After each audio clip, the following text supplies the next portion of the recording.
Hadiste келет, пайгамбарыбыз саллаллаху алейхи вассалам айтат: "Инна фил джаннати гурафан." Акыйкатта бейиште бөлмөлөр бар. Гыраф деген негизи бийикти айтат. Ал бөлмөлөр, ал үйлөр, ал касырлар, ал хан сарайлар шунчалык бийик болот. Ошон үчүн хадисте гыраф деп айтылды, гураф. Юра захируха мин батиниха. Ошол бөлмөлөрдүн сыртынан карасаң ичи көрүнөт, ичинен карасаң сырты көрүнөт дейт. Элестетиңиз эми.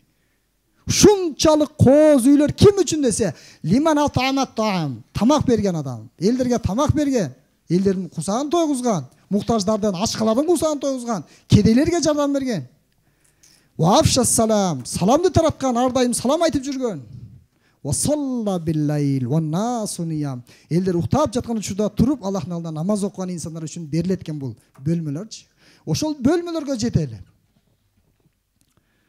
Allah subhanahu wa ta'ala бұл Furqan сүресінің 15 аятында жалаң имандылардың sıfattарын баяндаған, имандылардың белектерін баяндаған.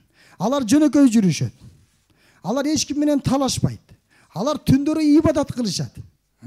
Валладина якулуна раббана сриф анна азаба жаханнам инна азабаха кана гурама. Алар айтышат: "О Алла, бизди тозоктун азабынан сакта." Акыйкатта тозоктун азабы өтө катуу. Ал түбөлүккө калуучу тозоктун азабы. Имандылар дуа кылат. Бул имандын сыфаты, иманды дуа кылат. Пайгамбарыбыз айтат эле: "Аллахумма инни а'удhu бика. Аллахумма инни а'удhu бика мин азаби жаханнам." О Алла, сен мени тозоктун азабынан сакта деп дуа кылган пайгамбарыбыз. Түнкү ибадатта Аллахтын алдында турайлы дагы ыйлап туруп тозоктон пана тилейли да. Себеби тозок Аллах Тааланын азабы ал. Аллах Таала айткан: "Бейиш, мен сени жараттым, сен менин рахматымсың. Жакшы көргөн пендемди өзүңө киргизип сыйлайм" деген. Ал эми тозок болсо сен менин азабымсың, мага тоң моюн кылган пенделерди киргизип туруп мен ошолорду азаптайм деген. Тозок иннаха саат мустақарран. Ал өтө жаман жай дейт, коркунучтуу жай дейт. Тозок ушунчалык коркунучтуу. Пайгамбарыбыз сахабалар менен олтурган мезгилде дуң деген бир катуу үн чыгып кетет. Кулакка жаңыра турган бир үн чыгат. Пайгамбарыбыз сурайт: "Бул эмненин үнү?" дегенде сахабалар: "Аллах ва расулуху а'лам." Адеп менен: "Аллах билет, Аллахтын пайгамбары билет. Биз сизден угайлы ким эмне экендигин" дегенде пайгамбарыбыз айтат: "Тозокко дейт, бир таш ташталган. 70 жыл мурда ташталган ал таш.